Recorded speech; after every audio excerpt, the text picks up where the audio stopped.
कमला अपनी पड़ोसन मीना के साथ बाजार से सब्जी खरीद रही होती है कि तभी वो देखती है कि एक लड़की छोटे छोटे कपड़े पहनकर एक लड़के के साथ जा रही होती है। तब ये देखकर कमला कहती है, हे राम, आजकल की लड़कियां भी ना, देखो तो कैसे छोटे छोटे कपड़े पहनकर घूमती हैं। इनको जरा भी शर्म लिहाज नहीं है। अरे कमला बहन, आजकल ये सब फैशन चल गया है। मेरी बेटी तो जींस टॉप ही पहनती है क्योंकि उससे सलवार सूट नहीं संभाले जाते। और वैसे कमला बहन, अब पुराने ख्यालातों को छोड़ दो। तेरी लड़की ही पहने वो जींस टॉप और छोटे छोटे कपड़े। मेरी बेटी तो सलवार सूट ही पहनती है जिससे पूरा बदन ढक सके। और मैंने अपनी बेटी को अच्छे संस्कार दिए हैं, ना कि यूं छोटे छोटे कपड़े पहनकर घूमे। ऐसे बातें कर कमला अपने घर आ जाती है। दरअसल कमला पुराने ख्यालातों वाली औरत थी। ये लो माँ, पानी।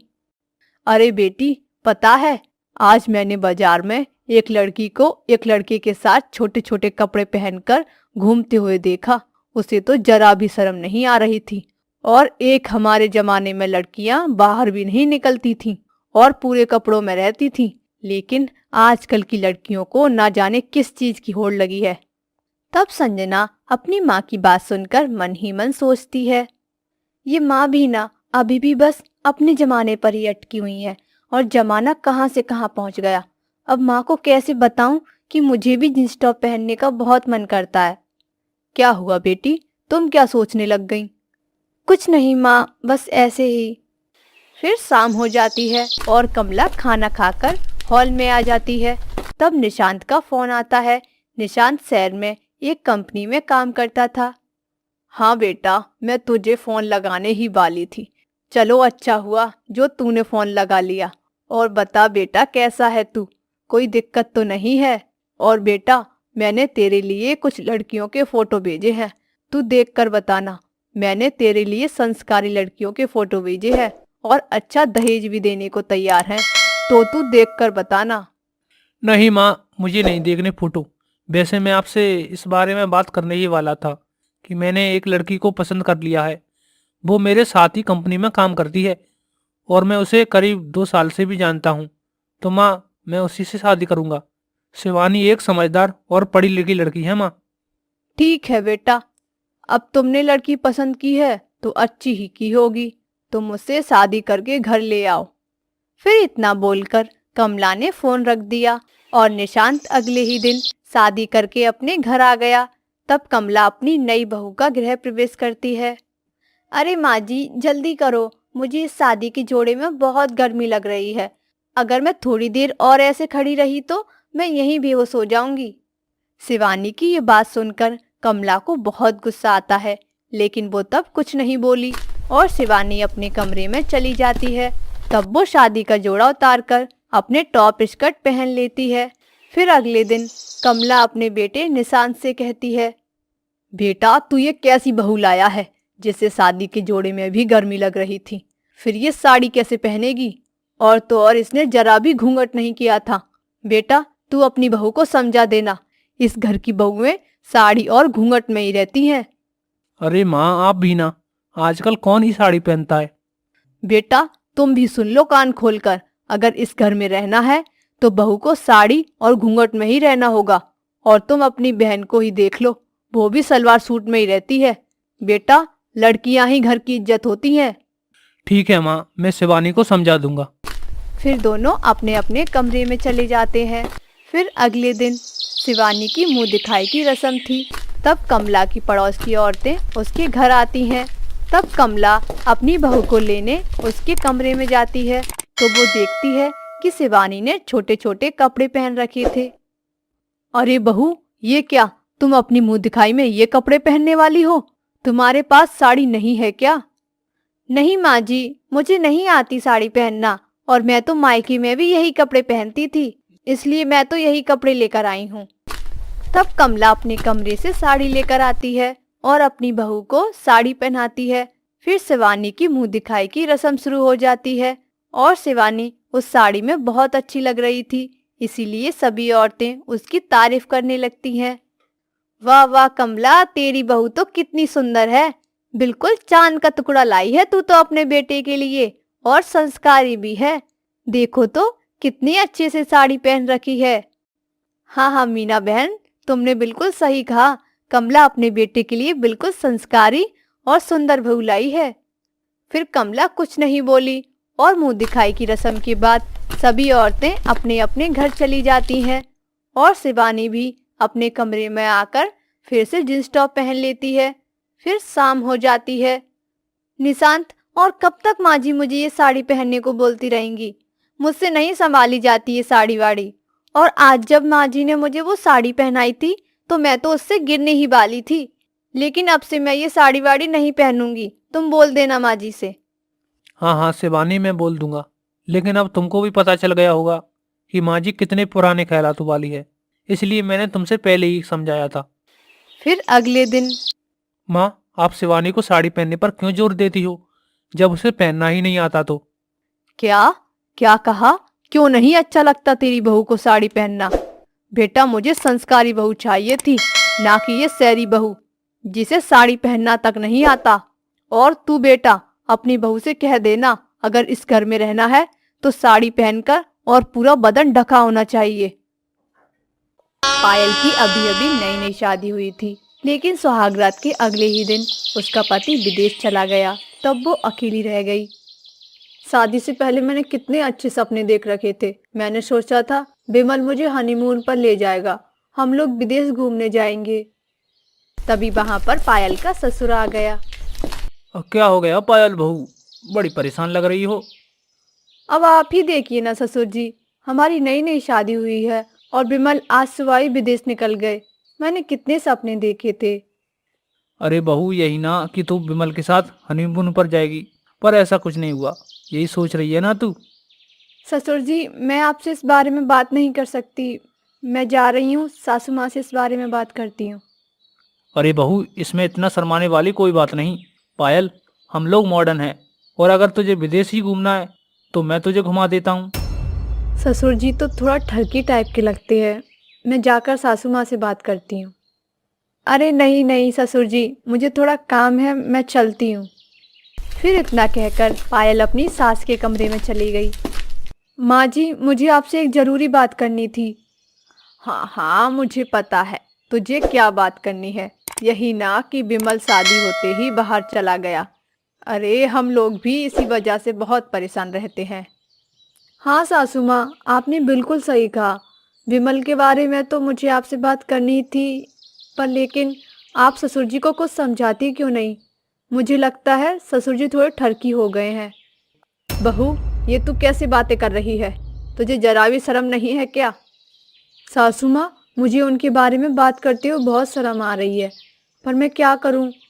और जब मैंने उनसे विमल की शिकायत की तो ससुर जी ने पता है क्या कहा? उन्होंने कहा कि तुम मेरे साथ चलो हनीमून पर। अरे तो इसमें कौन सी बड़ी बात हो गई? तुझे घूमने के लिए ही तो बोल रहे थे। ये सुनकर पायल को और सदमा लग गया। तभी उसकी ननद उसके पास आ गई। अरे ननद जी, आप दिन भर कहाँ थी? कहीं नहीं भाभी, बस वो चौराहे पर खड़ी थी। मैं सोच रही थी कि कोई बॉयफ्रेंड पटा लूं, पर कोई पटा ही नहीं। छी, आप ये कैसी बातें कर रही हैं? अरे अब सब छोड़ो आप, चलिए हम दोनों मिलकर जल्दी से खाना बना लेते हैं, मुझे बहुत भूख लगी है। हे भगवान, मेरे ससुराल वालों को आखिर हो क्या गया है? सबके सब ठरकी हैं। बहू, मुझे पता है कि विमल नहीं है, इस वजह से तुझे अकेलापन महसूस हो रहा है। तू चल मेरे कमरे में। फिर ये सुनकर पायल की आंखें फटी की फटी रह गईं। अरे बहू, क्या हुआ? तुम ऐसे चौंक क्यों रही हो? अरे दरअसल वो मेरे कहने का मतलब था कि मेरे कमरे में चल, वहाँ पर तेरी सासू माँ और मेरी बेटी है, हम सब मिलकर अंताक्षरी खेलेंगे, तेरा मन बहल जाएगा। अरे नहीं ससुर जी, वो विमल का फोन आने वाला होगा तो मैं उनसे बात करूंगी। मुझे अकेले रहने दीजिए प्लीज। और ठीक है बहू, जैसा तुझे ठीक लगे। मैं जा रहा हूँ आराम करने। और हाँ, अगर तुझे कहीं घूमने का मन हो तो बता देना, मैं टिकट करा लूँगा। अच्छी तरह सोच लेना। इतना कहकर उसका ससुर चला गया। पायल ने उसी वक्त अपने भाई अजय को फोन करके अपने ससुराल बुला लिया। फिर अगली सुबह। अरे पायल, तुमने अचानक मुझे बुला क्यों लिया?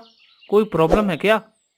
अरे, अब अपने भैया को तो अपने ससुराल वालों के ठरकपन के बारे में बता नहीं सकती। किसी बहाने मैं कुछ दिनों तक अपने भाई को यहीं रोक लेती हूँ। अरे क्या हुआ पायल? क्या सोचने लगी?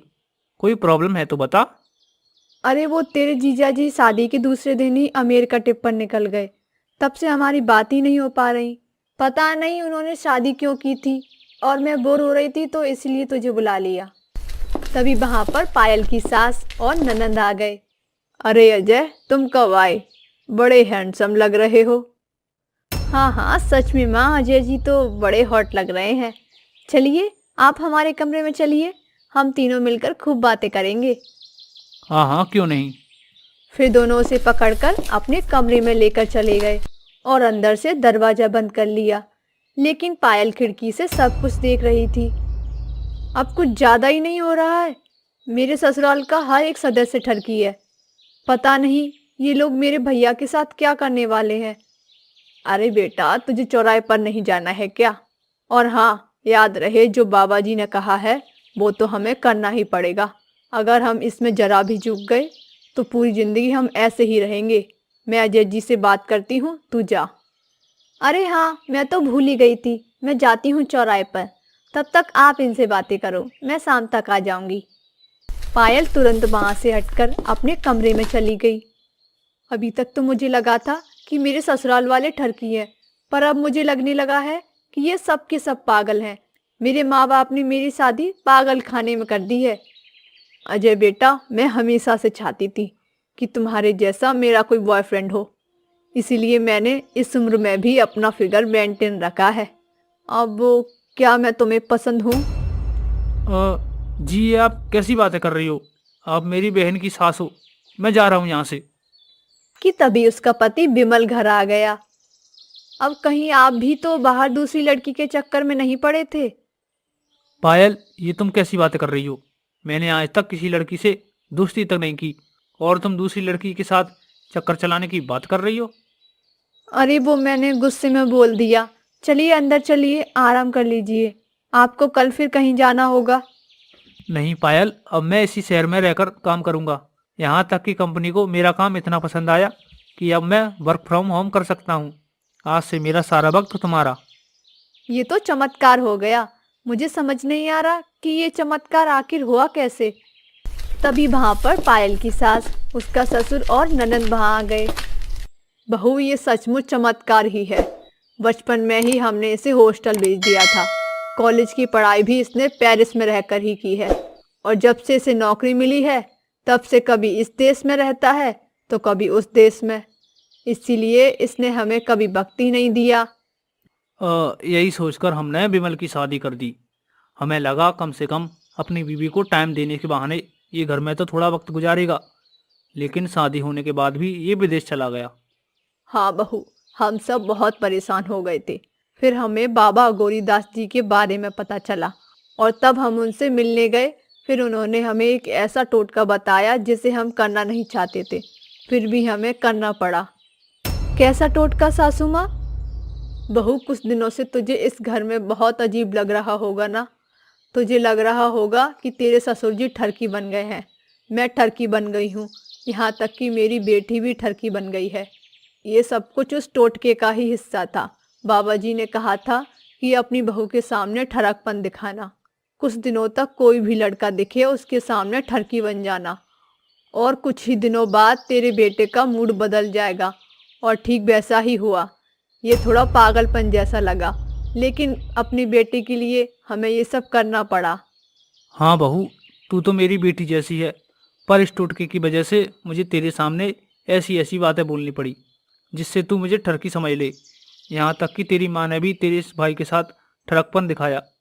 मेरी बेटी तो अपने भाई का टाइम पाने के लिए इतनी पागल हो गई थी कि वो ठरकपन दिखाने के लिए चौराहे पर जाकर खड़ी होती थी और लड़कों को छेड़ने लगती थी। अब लेकिन कुछ भी कहो, ये टोटका काम कर गया। हम सबको माफ कर दो बहू। फिर अगले दिन विमल पायल के साथ हनीमून पर चला गया और सब लोग खुशी खुशी रहने लगे। नेहा की सहेली शीतल की शादी तय हो गई थी। शीतल लव मैरिज कर रही थी और वो अपनी लव मैरिज को लेकर बहुत ही खुश थी। यार नेहा, सचमुच मैं बहुत लकी हूँ जो मेरी लव मैरिज की विश पूरी हो गई। मेरा प्यार 7 जन्मों के लिए मेरा होने जा रहा है। कितने लोग हैं जो लव मैरिज को तरसते हैं, उन्हें सच्चा प्यार नहीं मिल पाता, पर मुझे तो लगता है कि लव मैरिज सबसे बेस्ट होती है। उसमें 2 लोग एक दूसरे को अच्छे से जानते हैं, पहचानते हैं, साथ रहते हैं, एक दूसरे की सारी बातें शेयर करते हैं। फिर आसानी से हम शादी करके ज़िंदगी गुजार सकते हैं, जो काफ़ी समय से हमारे साथ होता है। पर मेरा मन था कि तू भी लव मैरिज करे, पर अब तेरी तो लव मैरिज होने से रही, तुझे तो अरेंज ही करनी पड़ेगी। तुम तो जानती हो शीतल, नीरज ने मुझे धोखा दिया है। उसने विदेश जाकर वहीं एक लड़की से शादी कर ली और वहीं सेटल हो गया। इसी वजह से मेरा प्यार पे से मन उठ गया है। अब तो मम्मी पापा जहाँ कहेंगे मैं वहीं शादी कर लूँगी। हाँ, अब तो तुझे ना चाहते हुए भी अरेंज मैरिज करनी ही होगी। अब चल, मैं चलती हूँ, मुझे शादी की बहुत सारी तैयारी करनी है। वो मुझे समीर के साथ मार्केट जाना है। शीतल की लव मैरिज की खुशी उसके चेहरे पर झलक रही थी। वहीं नेहा थोड़ी उदास थी, क्योंकि वो भी लव मैरिज करना चाहती थी, पर जिस लड़की से वो प्यार करती थी उसने साथ नहीं निभाया। अब अरेंज मैरिज को लेकर नेहा के मन में बहुत से सवाल थे। फिर कुछ दिनों बाद शीतल की शादी हो जाती है और इधर नेहा का रिश्ता भी तय हो जाता है। संजय बहुत ही अच्छा लड़का है, बहुत मेहनती भी है। ज्वेलरी का पूरा शोरूम अकेले ही संभाल रखा है। हमारी नेहा बड़ी किस्मत वाली है जो इतना अच्छा लड़का इसे मिला है। हाँ वो तो है। वैसे पंडित जी बोल रहे हैं 20 दिनों के बाद शादी का शुभ मुहूर्त है, फिर उसके बाद 3 साल तक कोई मुहूर्त नहीं है। अब हमें बहुत जल्दी जल्दी शादी की तैयारी करनी होगी। फिर 20 दिन बाद शादी का सुनकर नेहा घबरा जाती है, क्योंकि वो संजय को अभी ठीक से मिली भी नहीं थी और ना ही उसकी संजय से ज़्यादा बात हुई थी। अरे यार सॉरी नेहा, मैं तेरा फ़ोन नहीं उठा पाई। वो क्या है ना कि समीर मेरे लिए ब्रेकफास्ट बना रहे थे। बोल रहे थे कि पहले वो खा लो, फिर उसके बाद किसी से बात करो। तुम तो जानती ही हो, अब पति प्यार से ब्रेकफास्ट बनाकर खिलाए तो किस बीवी का मन नहीं करेगा शौक से खाने का। वैसे क्या हुआ, तू मुझे फ़ोन कर रही थी, सब ठीक तो है ना? वो शीतल, मेरी शादी पक्की हो गई है। 20 दिन बाद मेरी शादी है। क्या 20 दिन बाद तेरी शादी है? पर तू तो अभी लड़के को जानती भी नहीं है। वैसे तू संजय से मिली है क्या? नहीं, बस वहीं जब सगाई पक्की करने के लिए आए थे तभी हल्की फुल्की सी बात हुई थी। हाँ, उनका फ़ोन आया था, बोल रहे थे कि आज कुछ देर के लिए मैं उनके साथ बाहर चलूं, तो आज जा रही हूँ। अच्छा ठीक है, अब मैं क्या ही बोलूं, अब तो तुझे अरेंज मैरिज करनी ही पड़ेगी। देखो क्या होता है। वैसे मेरे हिसाब से तो लव मैरिज ही बढ़िया रहती है। देखना मैं कितनी खुश हूँ। समीर मेरा बहुत ख्याल रखते हैं, किसी भी चीज़ की कोई कमी नहीं होने देते। मेरी नज़र में तो लव मैरिज ही अच्छी है, पर कोई नहीं। शीतल की अटपटी सी बातें सुनकर नेहा और परेशान हो जाती है। उस दिन संजय उसे सबसे पहले मंदिर ले जाता है और उसके बाद वो एक रेस्टोरेंट में जाते हैं। वैसे तुम्हें खाने में क्या पसंद है? हम ऑर्डर कर देते हैं। जी, आपको जो पसंद है आप मंगा लीजिए, मैं उसी में से थोड़ा ले लूँगी। अच्छा ओके, तो ठीक है, मैं ऑर्डर कर देता हूँ। मैं वॉशरूम होकर आती हूँ। ये लव मैरिज होती तो मेरी पसंद का आता। बताओ तो, दोबारा भी नहीं पूछा और झट से ऑर्डर कर दिया, वो भी अपनी पसंद का। नेहा वॉशरूम चली गई। फिर कुछ देर बाद जब वो लौटी तो वो हैरान थी। खाने की टेबल पर वही सारी डिशेस रखी हुई थी जो नेहा को पसंद थी। ये सब तो मेरी पसंद का है, क्या आपको भी ये सब पसंद है? वो दरअसल आज से पहले तो नहीं था, पर अब तुम्हारी हर पसंद मेरी पसंद होगी। मैंने तुम्हारी मम्मी को कॉल करके पूछ लिया था कि तुम्हें खाने में क्या क्या पसंद है, और मुझे ये भी पता चला है कि तुम्हें वो गोलगप्पे भी बहुत पसंद है। हम रास्ते में वो भी खा लेंगे, पर वो मैं तुम्हें एक फेमस जगह है वहाँ से खिलाऊंगा। पर खट्टे पानी वाले। खट्टे पानी वाले, चलो मैं भी एक दो खा लूँगा। वैसे नेहा, बाकी तुम मुझे अपने बारे में सब कुछ बता दो कि तुम्हें क्या क्या पसंद है और क्या क्या नहीं। नेहा, मैं चाहता हूँ कि तुम्हें हर तरह से खुश रखूँ। मेरी तरफ से तुम्हें कभी कोई कमी ना रहे। तुम तो मेरे लिए बेस्ट वाइफ बनने जा रही हो, और मैं तुम्हारे लिए बेस्ट हस्बैंड बनना चाहता हूँ। नेहा ने सपने में भी नहीं सोचा था कि संजय उसे इतना प्यार करेगा। फिर उसके मन की सारी टेंशन दूर हो गई। उस दिन नेहा ने संजय के साथ बहुत एंजॉय किया। संजय ने उसे किसी भी बात की कोई कमी नहीं होने दी और शादी की सारी शॉपिंग भी संजय और नेहा ने एक साथ की। फिर कुछ दिनों बाद उन दोनों की शादी हो गई। शादी के बाद नेहा ने सारे घर की जिम्मेदारियों को अकेले ही संभाल लिया। वो बढ़िया बढ़िया पकवान अपने पति को बनाकर खिलाने लगी। तो वहीं दूसरी तरफ शीतल खाना बनाना भी नहीं जानती थी, लेकिन धीरे धीरे उसने भी अपनी सास से खाना बनाना सीख लिया। नेहा की एक ही कल्चर में शादी होने के नाते नेहा अपने ससुराल के रीति रिवाज झट से सीख गई। आज की पूजा की सारी तैयारियां नेहा बहू ने की है। इसने मुझे किसी भी काम को हाथ तक नहीं लगाने दिया।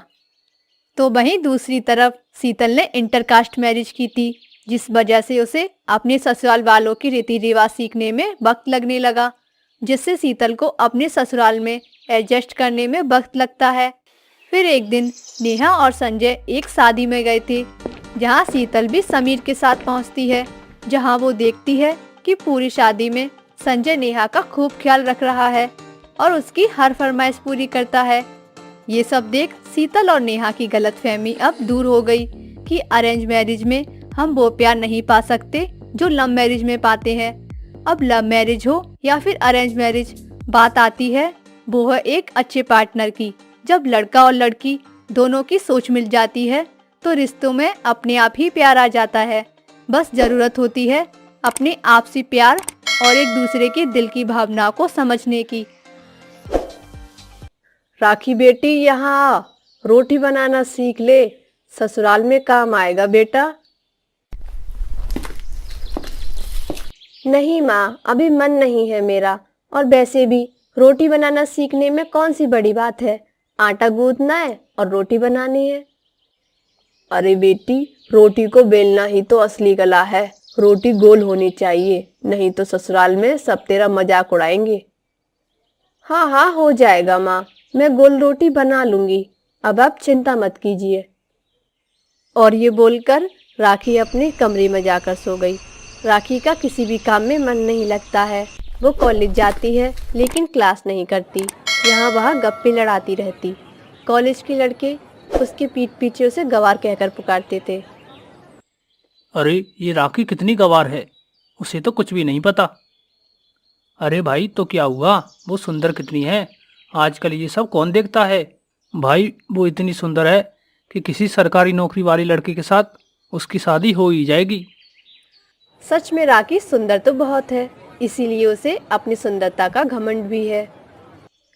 मैं किसी ऐरे गैरे से शादी नहीं करूंगी, मुझे तो सिर्फ सरकारी नौकरी वाला लड़का ही चाहिए। फिर कुछ समय बाद कॉलेज खत्म हो गया और राखी कॉलेज में फेल हो गई। तब उसके पिता ने कहा, अब बहुत हो गई पढ़ाई पढ़ाई, अब तुम शादी कर लो राखी, वैसे भी पढ़ाई में तुम्हारा मन नहीं लगता। अच्छा तो ठीक है पापा, आप मेरे लिए कोई अच्छा सा सरकारी नौकरी वाला लड़का ढूंढ कर लाइए, मैं शादी कर लूंगी। राखी के पापा राखी के लिए लड़का ढूंढने लगे, लेकिन राखी सुंदर थी, इसीलिए उन्हें ज्यादा मेहनत नहीं करनी पड़ी और कुछ ही दिनों के अंदर नीरज और राखी की शादी हो गई और राखी ससुराल चली गई। तब उसने सोचा, अमीर घर में आ गई हूँ, अब तो पैर पे पैर रखकर बैठूंगी, आराम से जिंदगी बिताऊंगी। लेकिन उसके सारे सपनों पर पानी फिर गया और उसकी सास निर्मला ने कहा, बहू तुम्हें खाना बनाना तो आता है ना। ये सुनकर राखी ने अपने मन में सोचा, मुझे तो बस चावल उबालना और मैगी बनाना ही आता है, लेकिन अब मैं ये सब सासू माँ को कैसे बताऊं। फिर राखी ने अपनी सास से कहा, हाँ माँ जी, मुझे तो सब कुछ आता है, खासकर चावल मैं इतने अच्छे बनाती हूँ ना। अरे नहीं नहीं बहू, हम चावल नहीं खाते, हम सिर्फ रोटी खाते हैं। हाँ हाँ हाँ, रोटी अच्छी बात है, रोटी खानी भी चाहिए माँ जी। हाँ हाँ बहू, हम सभी को रोटी खाना बहुत पसंद है। गोल गोल रोटी, तुम्हें गोल गोल रोटी बनाना आती है ना। लेकिन राखी फिर से मुश्किल में पड़ गई। तब उसने कहा, हाँ हाँ, रोटी बनाना किसको नहीं आता है माँ जी। अच्छा तो जाओ और हम सबके लिए गर्मा गर्म गोल गोल रोटियां बना कर लाओ, और 10 लोगों के लिए बनाना है। मेरे रिश्तेदार तुम्हें देखने आए हैं ना, सबके लिए रोटी और चने की दाल बना कर ले आओ। राखी रसोई में चली गई और चने की दाल गैस पर चढ़ाकर आटा गूंदने लगी। आटा गूंदकर बेलन से रोटी बेलना शुरू कर दिया, लेकिन रोटी गोल होने की बजाय टेढ़ी मेढ़ी होने लगी। अरे ये क्या, ये तो गोल होने की बजाय इंडिया का नक्शा बन रही है। हाय, अब मैं क्या करूं? घर में इतने सारे मेहमान आए हैं, सबके सामने मेरी बेइज्जती हो जाएगी। राखी ने बहुत कोशिश की, लेकिन रोटियां गोल नहीं बनी। कभी इंडिया का मैप बना तो कभी पाकिस्तान का। फिर इस सब से राखी बहुत परेशान हो गई। मुझसे नहीं हो रहा ये सब। एक काम करती हूँ, माँ को कॉल करती हूँ, शायद वो कुछ तरीका बता दे। फिर राखी ने अपनी माँ को कॉल किया और सब कुछ सुनकर उसकी माँ ने कहा, मैंने कितनी बार कहा था तुझसे कि रोटी बनाना सीख ले, लेकिन तू तो मेरी बात सुनती ही नहीं थी। हाँ माँ, काश मैंने आपकी बात सुन ली होती, लेकिन अब मैं क्या करूँ, बताओ तो। राखी की माँ रोटी बेलने की प्रक्रिया बताने लगी, लेकिन फिर भी राखी से गोल रोटी नहीं बन पाई। और उधर उसकी सास निर्मला चिल्लाने लगी, अरे बहू, कहाँ रह गई? रोटी सब्जी हुई कि नहीं? हाँ माँ जी, हो गई हैं। राखी ने चने की दाल और रोटियां लाकर सबके सामने रख दी। रोटियां देखकर सब लोग गले फाड़ फाड़ कर हंसने लगे। ये रोटियां हैं? अरे ये कैसी बहू लाई है निर्मला तू, जो रोटी भी गोल नहीं बना सकती। घर कैसे संभालेगी ये? और ऐसे सबके सामने राखी की बहुत बेइज्जती हुई। सब लोग खाना खाकर चले गए। तब निर्मला ने राखी को बहुत डांटा और डांट खाकर राखी रोती हुई अपने कमरे में चली गई। वहां उसका पति नीरज भी उसे उल्टा सीधा सुनाने लगा। अरे, अगर पहले पता होता कि तुमको रोटियां बनाना भी नहीं आता तो मैं तुमसे शादी भी नहीं करता। और हाँ, कल मेरे दोस्त आने वाले हैं तुम्हारे हाथ की रोटियां खाने। कल भी मेरी इज्जत मिट्टी में मिल जाएगी। नहीं नहीं, मैं गोल रोटी बना लूंगी। लेकिन कैसे भाई? सुनो राखी, अगर कल रोटी गोल नहीं बनी तो ना मैं तुमको मायके छोड़ाऊंगा। फिर अगले दिन सुबह सुबह नीरज के दोस्त घर आ गए और राखी से कहा, अरे भाभी, आ गए हम तुम्हारे हाथ की गोल गोल रोटी खाने। अब बस हमें गोल रोटी बनाकर खिला दो, बहुत भूख लगी है। हाँ क्यों नहीं, बैठो मैं अभी लाती हूँ।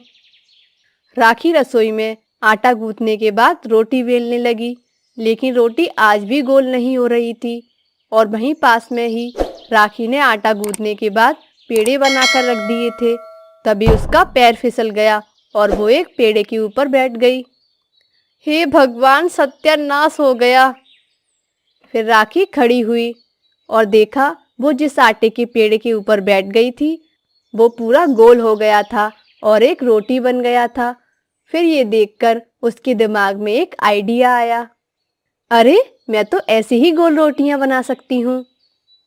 बस फिर क्या था, राखी एक के बाद एक पेड़े के ऊपर बैठने लगी और रोटियां गोल बनती रहीं। और वो रोटियां लेकर नीरज के दोस्तों के पास आई। गोल रोटी देखकर सभी बहुत खुश हो गए। नीरज भी खुश हो गया और उसकी सास निर्मला भी। अरे वाह वाह भाभी, रोटी तो पूरी गोल बनी है। हाँ बहुत अच्छे बहू, तुम तो सीख गई हो। फिर वो सब लोग रोटी खाने लगे और राखी रसोई में चली गई। तभी नीरज का एक दोस्त अचार मांगता है। अरे नीरज भाई, थोड़ा अचार मिल जाता तो बढ़िया होता। हाँ हाँ, क्यों नहीं, तू वो रसोई से जाकर ले आ, भाभी को बोल दे, वो दे देगी। फिर वो लड़का उठकर रसोई के पास गया और देखा कि राखी पेड़े के ऊपर बैठकर रोटियां बना रही है। वो सभी को बुलाकर लाया और सभी ने ये देख लिया। अरे बहू, ये क्या कर रही हो? तुम ऐसे बनाती हो गोल रोटियां? मुझे माफ कर दीजिए माँ जी, मुझे रोटी बनानी नहीं आती थी। अच्छा, तो इसीलिए तुम अपने पिछवाड़े से गोल रोटियां बना रही थी? लानत है तुम पर, तुम मेरे दोस्तों को ऐसी रोटियां खिला रही थी। बेटा, इसे अभी जाकर मायके छोड़ा, ये हमारे बहू बनने के लायक नहीं है। राखी रोने लगी, लेकिन नीरज उसे लेकर उसके मायके चला आया और उसे वहां छोड़कर लौट गया। राखी की माँ ने राखी से कहा, देखा बेटी, इसीलिए बड़ों की बात सुन लेनी चाहिए। मैंने तो तुझसे पहले ही कहा था कि रोटी बनाना सीख ले। हाँ माँ, मुझसे गलती हो गई, मैं अभी सीख लूंगी। राखी ने अपनी माँ से गोल रोटी बनानी सीख ली और बाकी सब कुछ भी सीख लिया। उसके बाद नीरज और अपनी सास से जाकर माफी भी मांग ली और उन्हें गोल रोटी बनाकर खिलाई। नीरज और निर्मला ने उसे माफ कर दिया और उसे फिर से अपना लिया। ऐसे ही गोल रोटी ने सबका दिल जीत लिया।